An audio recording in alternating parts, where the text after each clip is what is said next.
How the Spurs are going to make UConn's Stephon Castle go from lottery pick to global icon. You're Locked On UConn.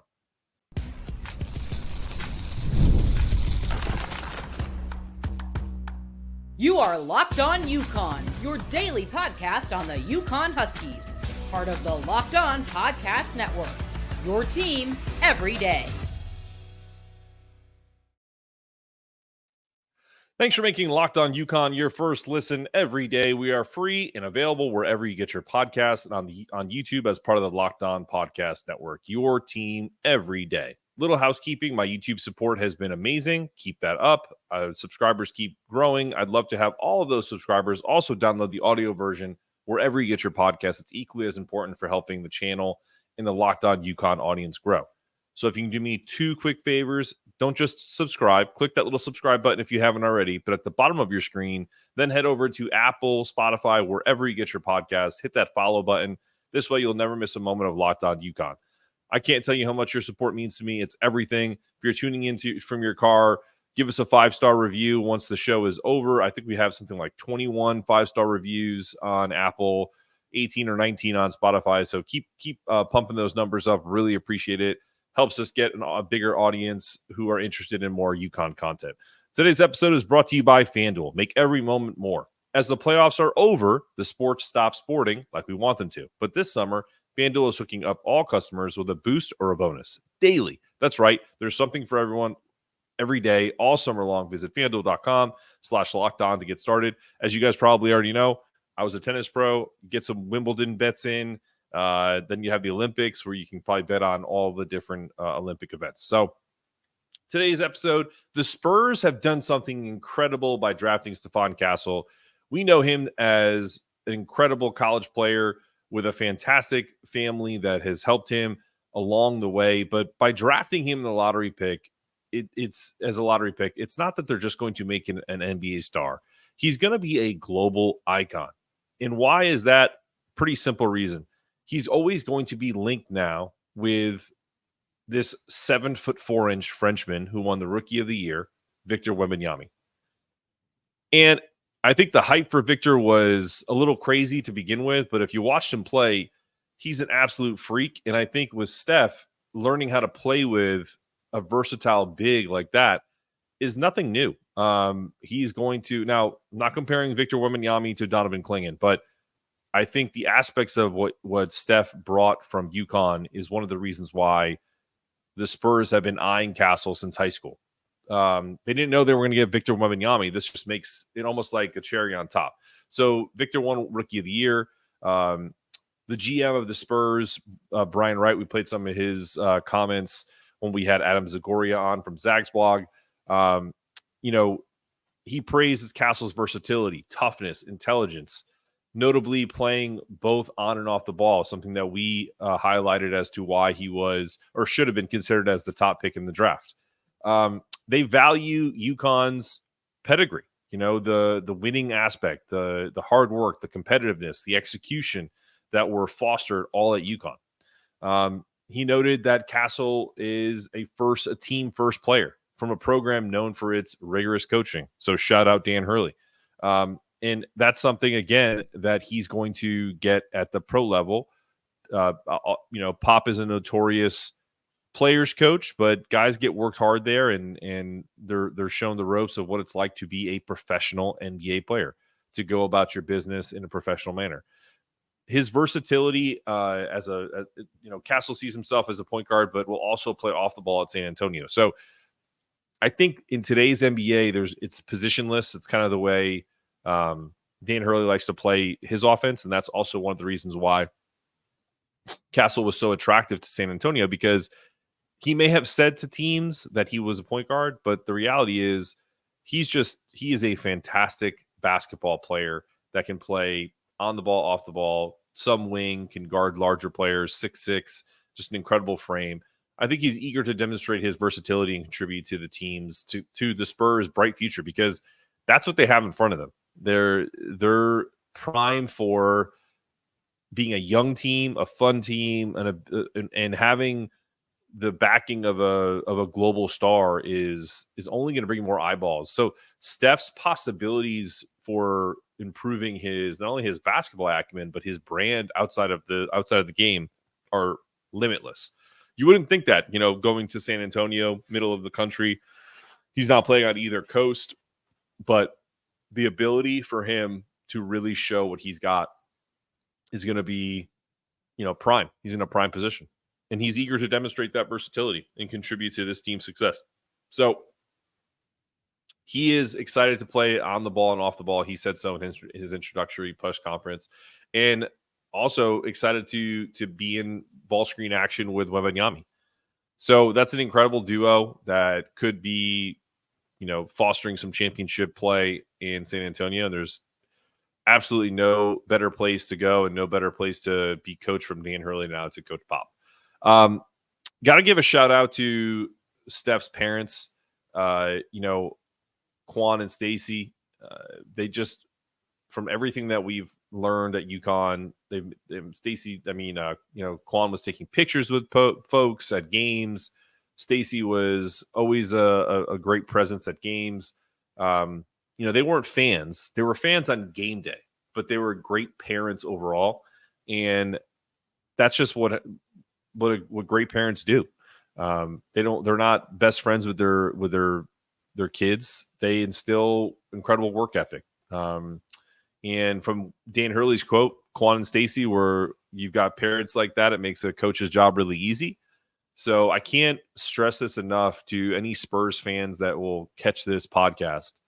Having this kid having an incredible family unit is what's going to make or break him when it comes to the peaks and valleys of an NBA season. He's not going to allow himself to get too high or too low. Very even-keeled kid. So, Steph values championships and winning and working, and that's exactly who he is, and it's because of Quan and Stacy. So congrats to them on creating such an incredible human being who just happens to be super talented, 6'6", lockdown defender, and a leading scorer in the Final Four for UConn on their national championship run. So I'm busting at this, and I when we get past the first segment, I want to introduce Jeff Garcia, who does Locked On Spurs. We did 2 segments on Stephon and his fit and everything that surrounded Stephon Castle's draft. So I really hope you guys enjoy the episode that's dedicated to one of the best one-and-done freshmen to ever don a UConn jersey. So we're going to get into that coming up after this. I love sports. I love them so much. I never want them to stop. But as the playoffs wind down and we get fewer games, actually, the playoffs are over. So we get not many games, only regular season games. The sports aren't sporting like we want them to. But FanDuel keeps the sports going wherever you want. All I have to do is open the app, dream up any bets, anytime I'm in the mood. And this summer, FanDuel is looking up all customers with a boost or a bonus daily. That's right. There's something for everyone every day, all summer long. So head over to FanDuel.com/lockedon and start making the most of your summer. FanDuel, official sports betting partner of Major League Baseball. Definitely bet on some Major League Baseball. Don't take my picks. They've been awful, but I can help you if you're interested in tennis bets. Pretty good expertise there from that perspective. I know that Wimbledon is coming down the pike, as well as the Olympics. So if you're a degenerate gambler and you want to bet on some tennis, definitely set me up, and I'll help you out down the stretch. So FanDuel, official partner, sports betting partner of Major League Baseball, and of course, a sponsor for Locked On.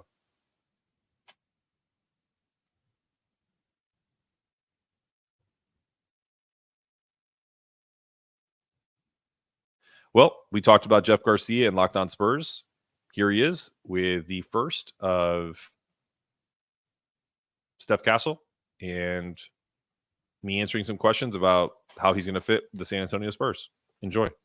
And they are now joined by my Locked On brother. He is Mark Zanetto. Make sure to follow his show at Locked On UConn right now. And I guess you can also follow him if you want on his personal one, right? Right, Mark? That's cool too, right?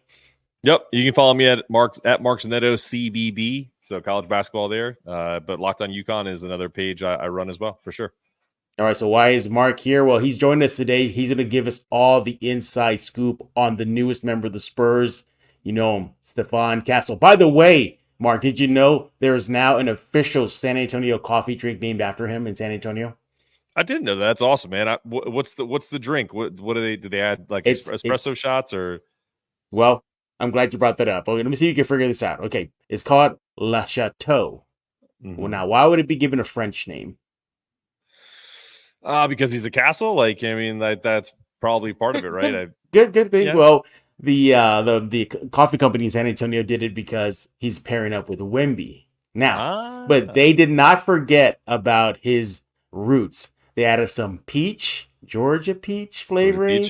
So they added a bunch of that stuff. So I don't know. Those the little things maybe you want to share with your Locked On UConn fans there. You know, there's now an official coffee drink in San Antonio named after Castle, brought to you by Mudslingers, who's a great sponsor of Locked On Spurs. Awesome. But Mark, you know, first of all, thank you for your time joining in. You know, a lot of Spurs fans are still abuzz about the draft. You know, number 4, Castle, Spurs. It was kind of like almost kind of obvious. You know, a lot of the mock drafts were projecting him to land in San Antonio. It came to fruition. When you saw his name come off the board, he's now going to wear the silver and black jersey. What were your first thoughts? I was ecstatic for him. Not if anyone doesn't know this about, or anyone doesn't know this about UConn fans, we've had a history of getting guys drafted early in the lottery, but they seem to be going to not the best franchises that have the track record, the Hornets, the Bobcats, the Wizards. So when some of those names were coming up, there was a funny thing that went on Twitter. It was essentially Stephon Castle is marked safe from the Charlotte Hornets. So we were very happy that he's going to a franchise that, you know, is pretty well known for its culture, its standard of winning. Also going from a Dan Hurley style, which is very demanding, to then now Coach Pop. We were let's just say the fan base is ecstatic for him and looking forward to.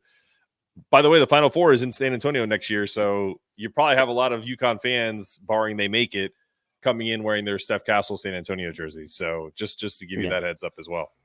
Yeah, he'll be wearing number 5 for everybody who does not know. Once he puts on that Spurs uniform, or he already did, by the way. By the way, he already showed off his hops to the Spurs fan base here, and even took part in a kids clinic in San Antonio already. So he has embedded himself already into the community.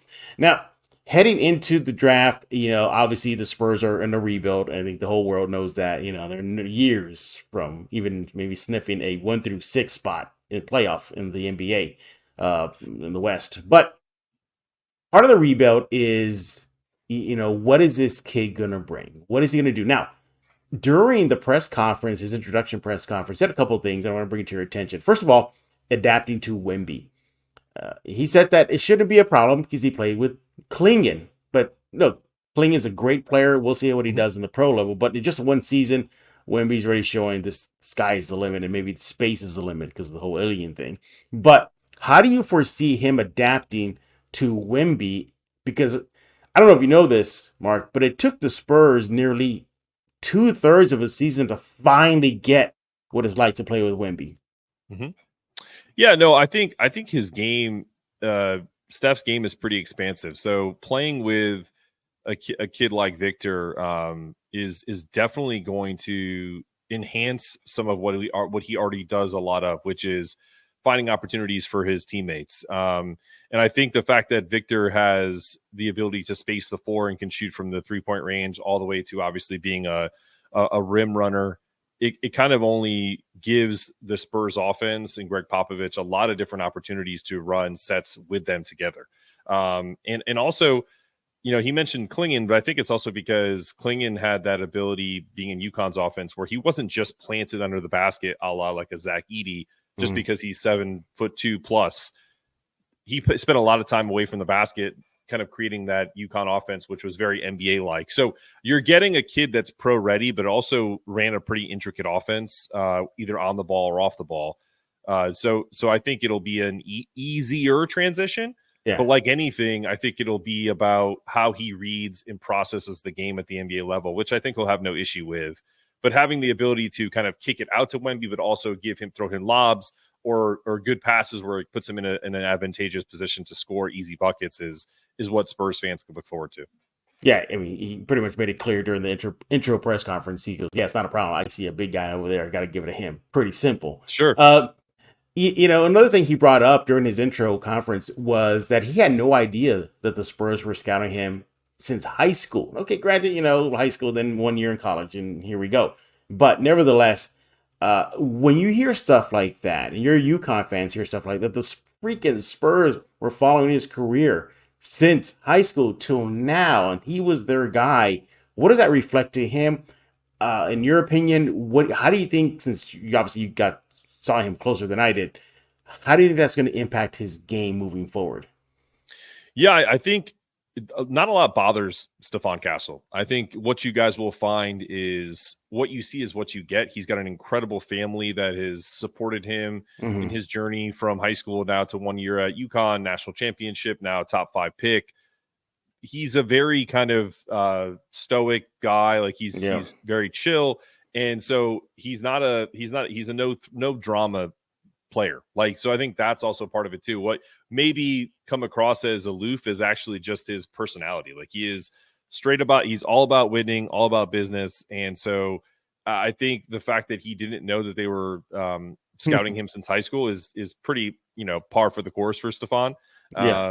And Steph is just a good kid, man. He's definitely down to do anything that the team wants to be a winning ball player. So I think that checks out. That's pretty on par for him. Yeah, I'm glad you brought up the whole stoic thing because Spurs general manager Brian Wright brought up he does appreciate Castle's stoic demeanor on the court. As a matter of fact, he had a chance. I had a chance to talk to Brian Wright, and he told me that he appreciates Castle's, I guess for lack of a better, being a good cheerleader on the court when he's not even involved in winning plays. He said that's what really stood out to him when they were scouting him as far as the character, what type of teammate he's going to be.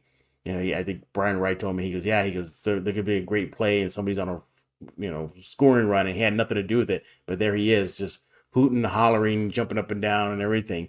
So how do you factor him? What do you see him as far as being a teammate in San Antonio? It's a great question, and I have a story for you right off the bat. So it was early in the season. I don't remember the exact game, but it was for if Spurs fans aren't huge college basketball fans, a lot of big time programs play what they call buy games. So there's usually like mid-major programs who are getting money to go play at UConn. So it's not exactly a challenging game, but it's a game to kind of almost like a preseason game, if you will, right? And so there was a part where he drove to the basket, got an and one, and fell to the floor. And one of the opposing players, and I think this is pretty indicative of what this kid is about from a mentality perspective, got followed by the kid, went to pick him up, and he literally slapped the kid's hand away and said, "Don't touch me." Nice. And waited for all of his teammates to come and pick him up, because this kid if you're with him, he is going to war with you. And if you're against him, he doesn't want anything to do with you. And that is the quintessential UConn mentality. And I think that translates to San Antonio 100%. This is not a kid that, if he gets to that level, hopefully in the pros where he's at that superstar level, who he's going to be like, I'm just going to go join, 4 or 5 other superstars. This kid wants a challenge. He wants to be a part of Spurs Nation. And I'm super excited for you guys because this kid is legit and he's a warrior. All right, let's go ahead and get to the, I guess the elephant in the room, and that is his shooting. That was kind of a concern, one of the major concerns with his game entering into the NBA. During the NBA draft media session the night before the official draft, he talked about it, said there's nothing to worry about. He said it's not like it has to be broken down, and it's to restructure it again. He said maybe some fine tuning. Can you help Spurs fans calm their nerves about this? That is one of the biggest issues right now with Spurs fans. They like his upside. We'll get to that in a while. They like that the Spurs got us seemingly a legit point guard now for the future. But talk about his shot. Why shouldn't Spurs fans be worried about this?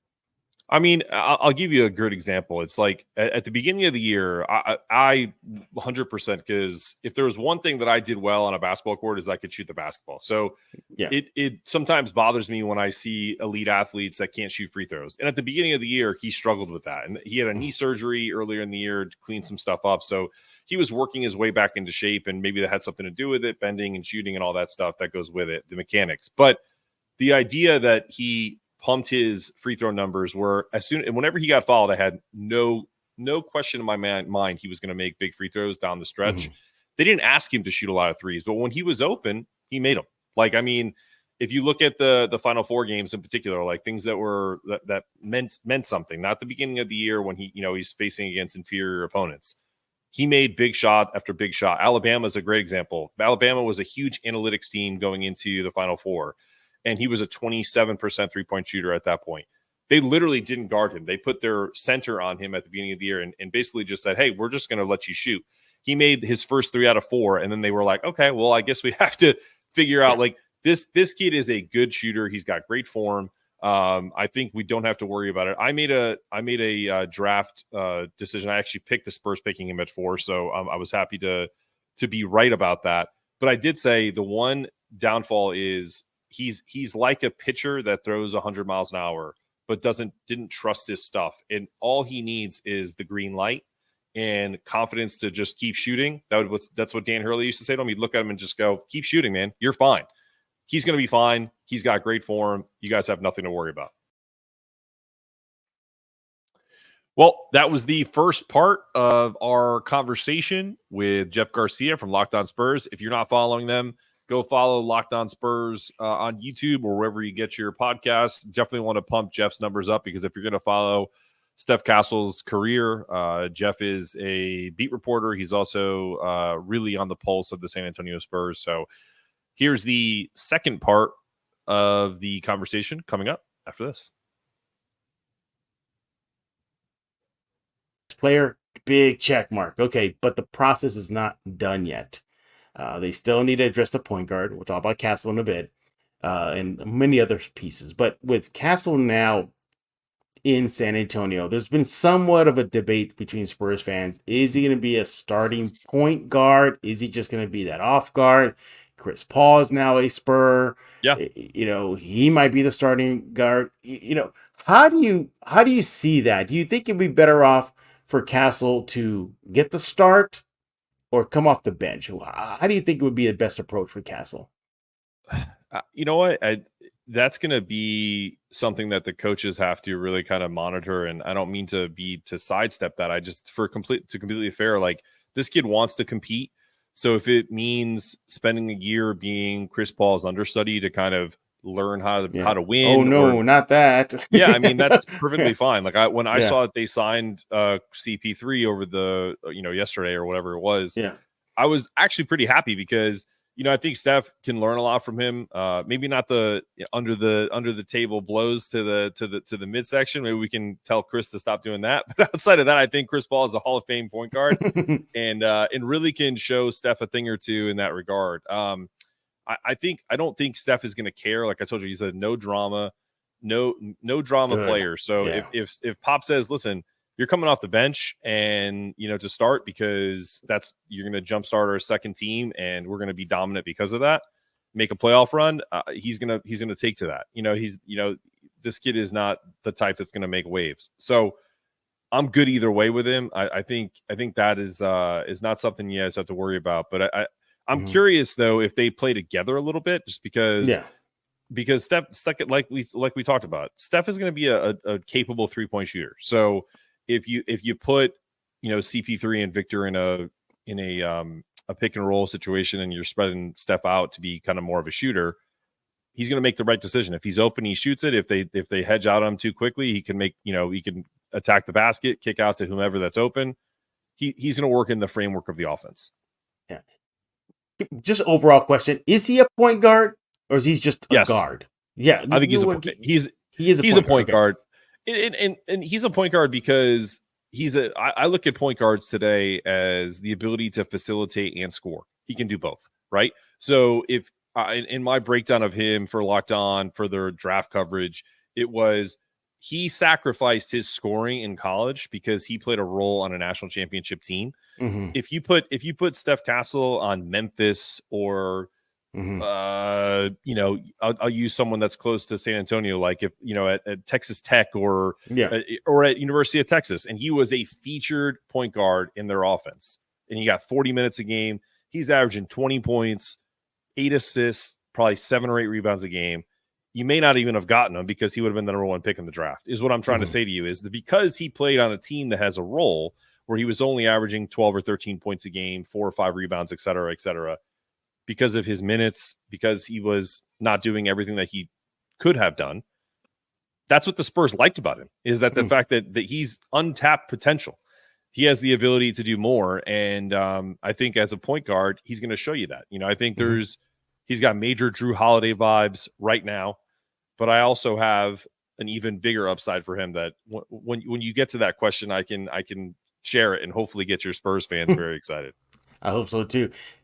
What I like about Castle is, coming to San Antonio is, okay, we now know CP3's here, but you got CP3, you got Trey Jones, now still a young guy, but technically a veteran of the NBA now, going on another season for him. So what I foresee, Mark, is something similar to what happened with Tony Parker. Tony Parker came off the bench to start his rookie season. Ultimately, Pop gave the keys to the car to Tony, and away we went.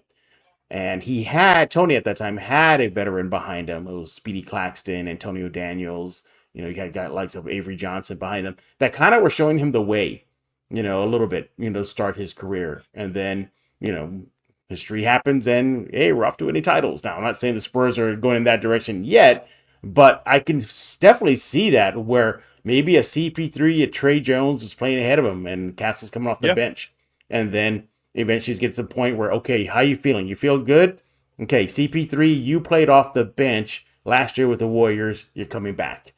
Or Trey Jones, you're obviously well better suited coming off the bench. You're coming back. Castle, here are the keys to the car. What do you think about that? I think it'll be interesting. I think you have to remember CP3 is very injury prone. I hate to say that, right? I hope he doesn't hurt himself with you guys, but chances are as you get older, as I know I'm getting older, I see the gray in my beard as I'm looking at you. Injuries happen at a higher rate for players that are going into, I don't know, what's his almost 17th, 18th season, something like that. So there's a really good chance that Stephon Castle is your starting point guard. Trey is coming off the bench and CP3 is getting spot minutes because just based off of father time, this isn't CP3 from 2008. So I wouldn't be too concerned about that and how that rotation is going to work.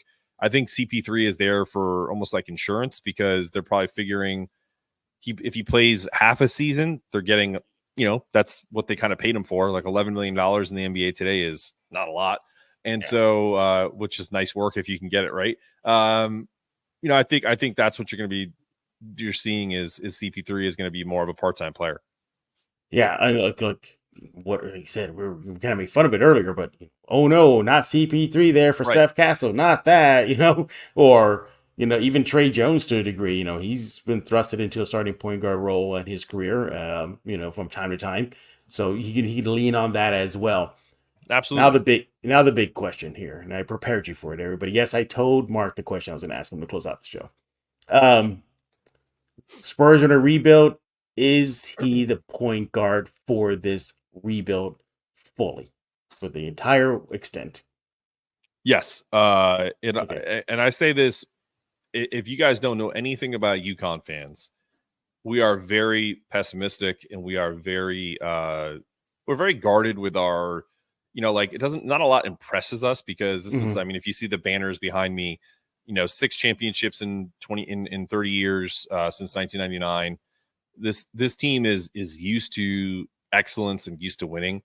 When Stephon Castle first put on the jersey, I think people were concerned for all the reasons that you mentioned earlier, whether it was shooting, he was hurt initially, and then as soon as he got healthy, it was like, okay, like this team is.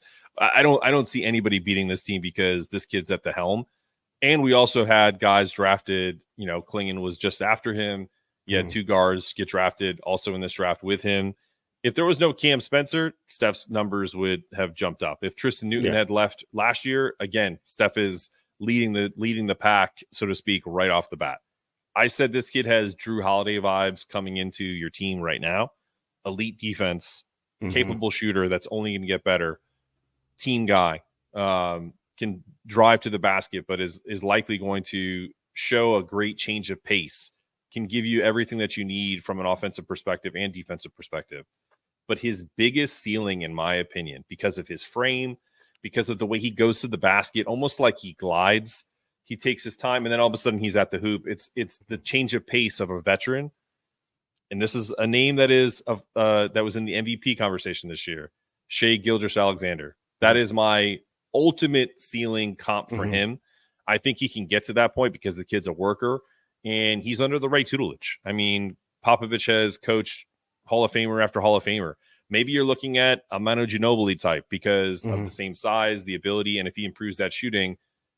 If this kid is a 40% three-point shooter, you have an MVP type quality or a Robin to your Batman when it comes to Victor Wembenyama. So I think the ceiling is very high for Stephon Castle, and this kid is going to work until he gets to that point.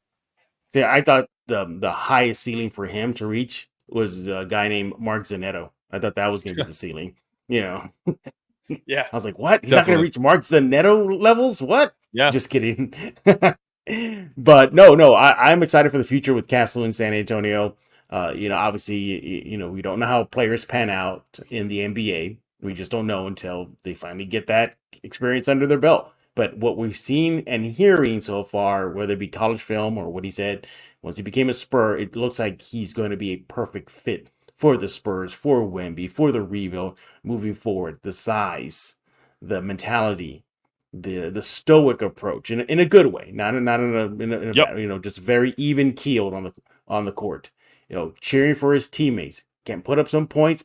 More importantly, in my opinion, I think he plays that lockdown defense because, Mark, pick a team last year, Atlanta, who, guess what? A player on that roster had their career night hitting threes against the Spurs. Okay, let's go to OKC. Same thing. Pick a player, they had a career night versus Spurs hitting threes. It was pretty much like that. The perimeter defense was very porous, and I think that's exactly what helps the Spurs adding Castle to the roster. We'll see how he pans out, but if there is anything more, Spurs fans, don't be surprised if we tap Mark Schroeder again and bring him back here at Locked On Spurs. Hey, Mark, you need to brag about Locked On UConn. Why should Spurs fans go there right now, hit that subscribe button and all that good stuff? Sure. No, I appreciate that. Yeah, definitely check out Locked On UConn, hit that subscribe button. If you listen to a podcast audio-wise, Apple, Spotify, wherever you get your podcasts, definitely hit that follow so you never miss an episode. We're about to break it into 2 shows. So if you're a fan of men's and women's basketball, we're going to do, once the season starts, we're going to do a women's show in the morning, a men's show in the afternoon. And so you're going to get 2 for the price of 1. Not only just that, plus this is a 18-time national championship winning program when it comes to the men's and women's basketball. Actually, 17 time, I should say. Maybe I'm getting ahead of myself because UConn's going for a historic three-peat coming up this season on the men's side. And the women are likely going to be the favorite for the national championship. So we could potentially do a double dip for the UConn men and women for a unprecedented 3rd time in history. No one's even done it once. UConn's done it twice, now going for a 3rd time. So definitely check us out. Daily shows, obviously, just as you do. And I'm also undefeated as a podcaster for Locked On UConn. We started the show towards the end of the season, and I haven't had to reside over a UConn loss on the men's side. Nice. Keep it up. So there's something there too. So we'll see how long that lasts as well. Oh, and then also too, you might be walking in San Antonio. Maybe 2024 Final Four. I will be there. I will be there at the Final Four this year. So you and I will have to get up and maybe get the Le Chateau coffee or whatever. Bingo, you read my mind. Yes, and you could show me some good eateries in San Antonio. I have never been, so you have to show me the ropes. Absolutely. Once again, he is Mark Zanetto. Again, Locked On UConn. Go follow that X handle. You see it on your screen. Go do it right now. But for Mark Zanetto, I am Jeff Garcia. We're going to put a lock in this episode of Locked On Spurs. That was our second segment that we did on a Locked On Spurs, Locked On UConn crossover show yesterday. I wanted to share it with you guys on today's episode. I fantastic guy, and Jeff Garcia. Go follow him. I think it's at Jeff Spurs Zone and at Locked On Spurs. Get all your Stephon Castle and our new favorite NBA teams news. Locked On has launched the first ever national sports 24/7 streaming channel on YouTube. Now it's also available on the Amazon Fire TV channel app.